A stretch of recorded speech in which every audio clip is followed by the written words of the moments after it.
बोले जगन्नाथ बाबा की जय। अब आप ये देखेंगे कि ये जो चौकोर पत्थर है, ये लगा हुआ स्क्वायर में, यही मानसून पत्थर है। जैसे ही मानसून बनता है, ये पत्थर पसीज के टपकने लगता है। इससे मालूम हो जाता है कि नहीं, मानसून बन गया, बरसात आने वाली। ये तब तक टपकता है जब तक बरसात नहीं होती। जैसे ही बरसात शुरू होगी, वैसे ही सूख जाएगा।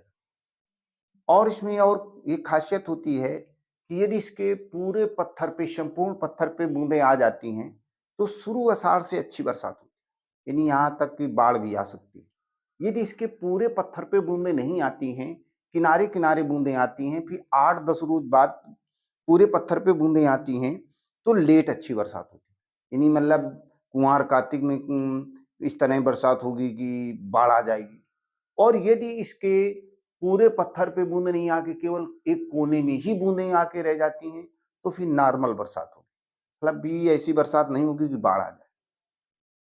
अब आप ये देखेंगे कि ये जो मंदिर है, इतना प्राचीनतम मंदिर हमारे भारतवर्ष में कोई दूसरा मंदिर आपको जीवंत हालत में नहीं मिलेगा।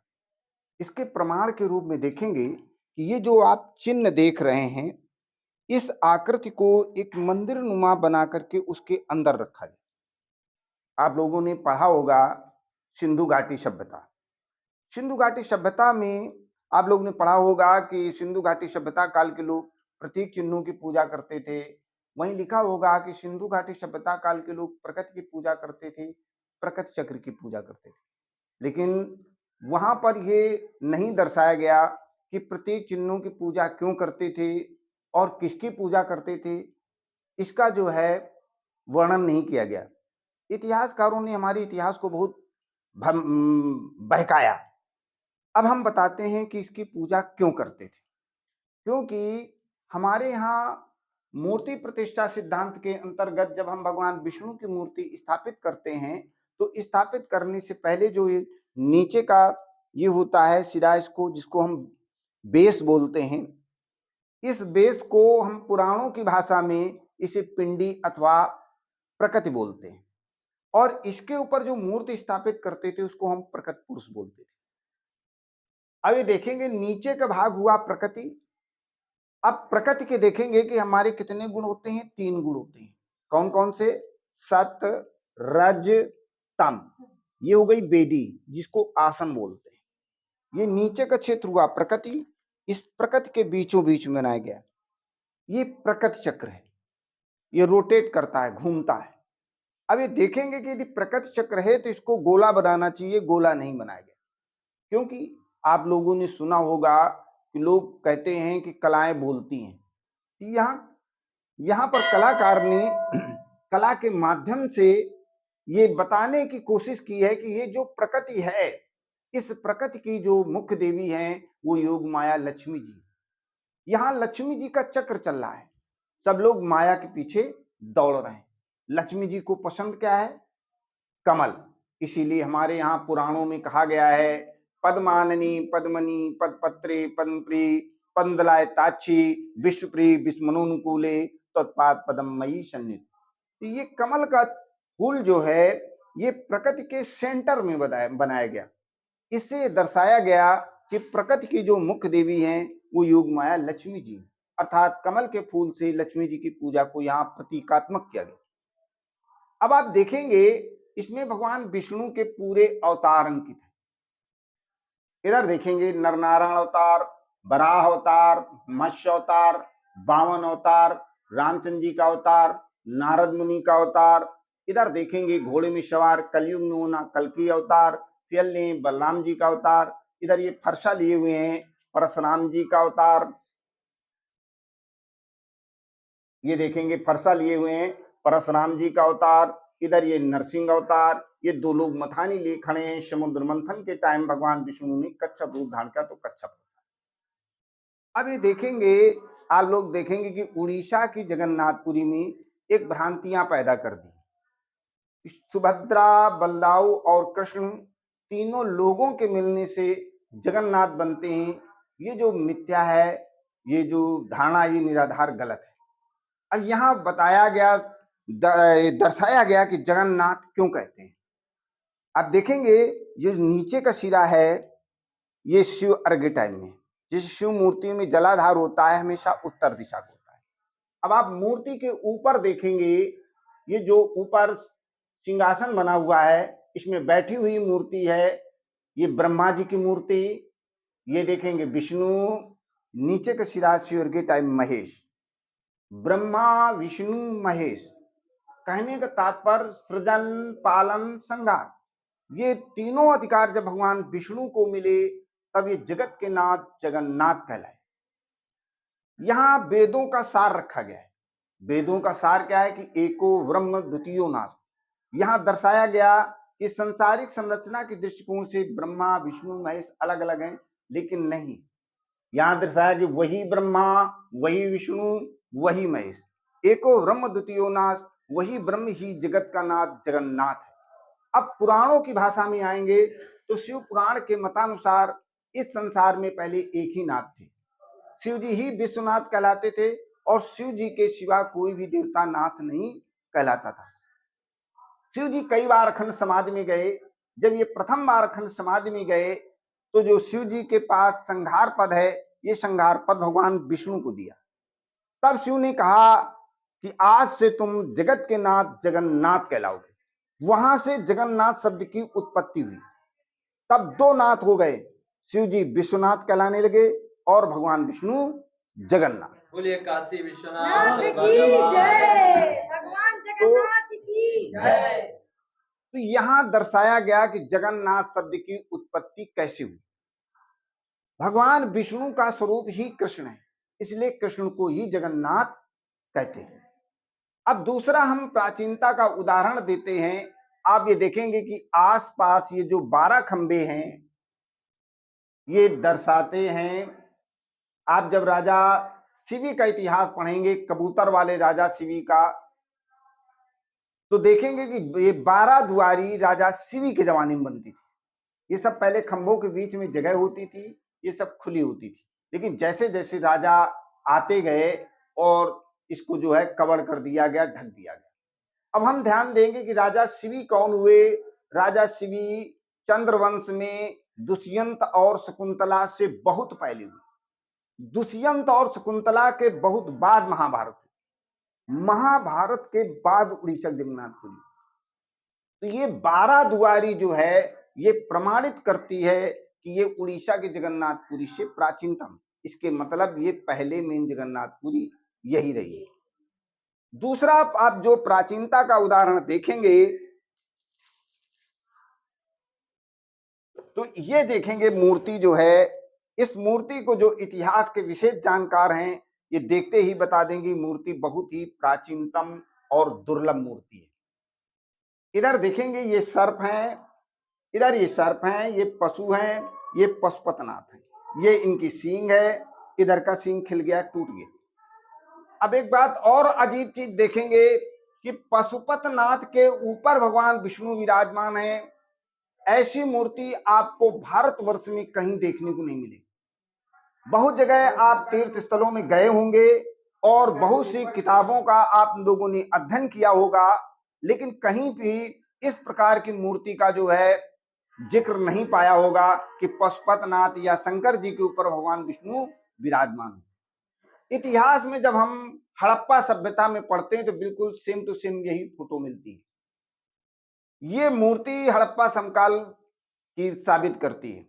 अब एक बात गौर करेंगे कि हड़प्पा और सिंधु घाटी सभ्यता काल का कोई भी स्थान आपको जीवंत नहीं मिलेगा, क्योंकि जितने भी स्थान मिले हैं सब खुदाई से मिले, चाहे वो लोथालो, रोपड़ो, कालीबंगा, हड़प्पा, मोहनजोदड़ो, सभी स्थान खुदाई से मिले। इससे ये प्रमाणित होता है कि इतना प्राचीनतम मंदिर हमारे भारतवर्ष में कोई जीवंत हालत में नहीं है। दूसरा आप प्राचीनता का उदाहरण ये देखेंगे कि जितने भी जो पत्थरों के मंदिर बने हुए हैं हमारे दक्षिण भारत, जो भी वो ज्यादातर पहाड़ी इलाकों में आपको मिलेंगे या पहाड़ों को तलाश के बनाए गए। लेकिन यहाँ आप देखेंगे कि आपको कोई भी जो है पहाड़ नहीं मिलेगा, ये समतल इलाका है। और ये जो पत्थर हैं, ये पत्थर यहाँ आए कैसे, एक ये प्रश्न खड़ा होता है। दूसरी बात देखेंगे कि जो पिलरों की लंबाई ये कम से कम 13-14 फीट पड़ती है और ये भारी लाटें होंगी, ये लाटें यहाँ कैसे आई। दूसरी बात देखेंगे कि ये मंदिर टूटते टूटते इतना बचा हुआ, जब ये मूल स्वरूप मंदिर होगा तो ये विशाल मंदिर होगा। तो देखेंगे कि जब हम अध्ययन करते हैं तो जो हड़प्पा और सिंधु घाटी समकाल की जितनी भी सभ्यताएं हैं ये प्रायः नदियों के किनारे पाई गई, क्योंकि प्राचीन समय में पानी का जो मुख्य स्रोत था वो नदी ही थी। जितना ट्रांसपोर्ट होता था, व्यापार होता था, वो सब नदियों के सहारे होता था। तो ये जो प्राचीन सभ्यताएं यहाँ पाई जाती हैं, इससे प्रमाणित होता है कि नहीं प्राचीन समय में यहाँ से कोई एक नदी बहती थी। जब हम ये सर्च करते हैं कि हमारे गंगा और जमुना के बीच से कौन सी नदी लुप्त हुई, तो हम प्रायः ये पाते हैं कि हमारे यहाँ प्राचीन समय से ऋषि मुनि कहते चले आए हैं कि संगम में 3 नदियां मिलती थी, गंगा, जमुना, सरस्वती। आज सरस्वती नदी लुप्त है। और गौर करेंगे, जब इतिहास का हम गहराई से अध्ययन करेंगे तो हमारी प्राचीन सभ्यताओं का जो उद्गम स्थल है वो 2 ही नदियां हैं, सरस्वती और सिंधु नदी। सरस्वती और सिंधु नदी के ही किनारे प्राचीन समय में लोगों ने बसना शुरू किया। उसके बाद सभ्यताएं सब जगह फैली। तो ये जो प्राचीन सभ्यताएं यहाँ पाई जाती हैं, इससे ये प्रमाणित होता है कि नहीं प्राचीन समय में यहाँ से सरस्वती नदी बहती थी। और सरस्वती नदी इतिहासकारों का मानना है कि वो महाभारत के पहले लुप्त हो गई थी। इससे ये सभ्यताओं से प्रमाणित होता है कि नहीं ये प्राचीन जो मंदिर जो है ये महाभारत से बहुत पहले का स्थान। इससे वे प्रमाणित होता है कि नहीं पहले मेन जगन्नाथपुरी यही थी। अब ये प्रश्न यहाँ ये खड़ा होगा कि इतना प्राचीनतम स्थान जो है ये जीवंत क्यों बना हुआ है, क्योंकि सिंधु घाटी हड़प्पा समकाल के जितने भी स्थान हैं वो सब खुदाई से पाए गए, लेकिन ये प्राचीनतम स्थान ये जीवंत क्यों है। तो हम देखते हैं कि ये जो कलाकृतियां हैं ये गुप्त काल से मेल खाती हैं। गुप्त काल में इसको सूर्य की मुख की आकृति मानते थे, इसको कलश मानते थे। यहाँ मुख से निकलती बेलपत्ती दिखाई गई। कलाकार ने कला के माध्यम से दर्शाने की कोशिश की कि सूर्य ही जीवन का आधार है। अब इधर देखेंगे कि ये जो आकृति है ये चंद्रगुप्त मौर्य के समय के जो सिक्के मिलते हैं उसमें ये मिलती है आकृति। ये चंद्रगुप्त मौर्य के समय के जो सिक्के मिलते हैं उसमें आकृति मिलती है। अब आप जैसे ही मंदिर में प्रवेश करेंगे तो देखेंगे प्रथम खंड में एक कोठरी दक्षिण साइड में है और एक कोठरी उत्तर साइड में। जो दक्षिण साइड में कोठरी है उसमें सूर्य मूर्ति है। तो इतिहासकारों का मानना है कि जो सूर्य की मूर्ति है वो ईसा मसीह के जन्म से 2 सदी पूर्व बनती थी। उसके बाद सूर्य की मूर्तियों का बनना बिल्कुल बंद हो गया है, क्योंकि शैव धर्म आ गया है। उसके बाद फिर सूर्य मूर्ति नहीं बनी।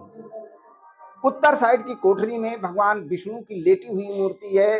तो इतिहासकारों का मानना है जो विष्णु की लेटी हुई मूर्ति है ये जो कुषाण काल में बनती थी। कुषाण काल का प्रमुख राजा कनिष्क 2री सदी में। अब एक बात गौर करेंगे कि कुषाण वंश, मौर्य वंश, गुप्त वंश ये सभी चक्रवर्ती राजा हुए और इन चक्रवर्ती राजाओं ने यहीं पे आके काम क्यों किया।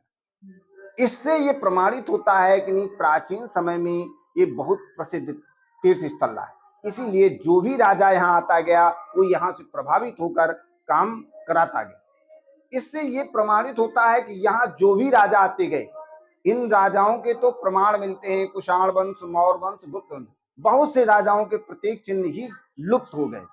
इससे ये प्रमाणित होता है कि यहाँ जो भी राजा आता गया वो काम कराता गया। इसके मतलब यहाँ कंटिन्यू काम जारी रहा, इसीलिए इतना प्राचीनतम स्थान ये जीवंत भी बना रहा, नहीं ये भी खंडहर हो गया।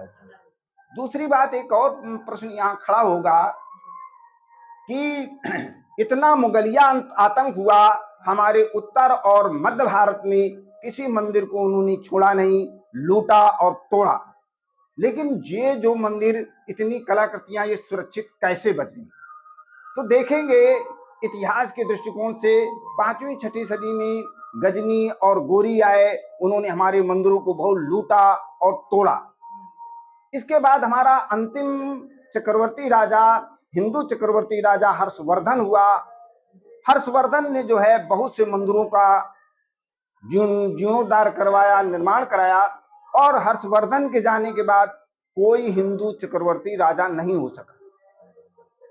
तो प्रभु की इस मंदिर का जो है अंतिम जीर्णोद्धार राजा हर्षवर्धन के समय कराया गया, और उसके हर्षवर्धन के जाने के बाद मुगलिया आतंक इतना हो गया कि धर्म बचाना बड़ा कठिन हो गया। लेकिन प्रभु की ऐसी लीला रही कि यहाँ इतनी झाड़ियां हो गई कि उन झाड़ियों ने मंदिर को पूरा ढक लिया, ऐसा ढक लिया कि मंदिर ही दिखाई नहीं देने लगा, जिससे मुगलों के जो है ये जो है नजरों से ओझल हो गया। इसीलिए इतनी कलाकृतियां सुरक्षित बच गई।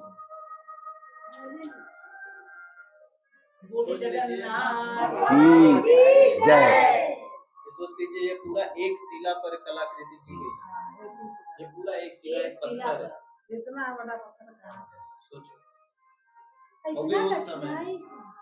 कितना कठिन है तरासा या एक चीज को, और कब से ये 4000 साल से पड़ा हुआ है। बिटिया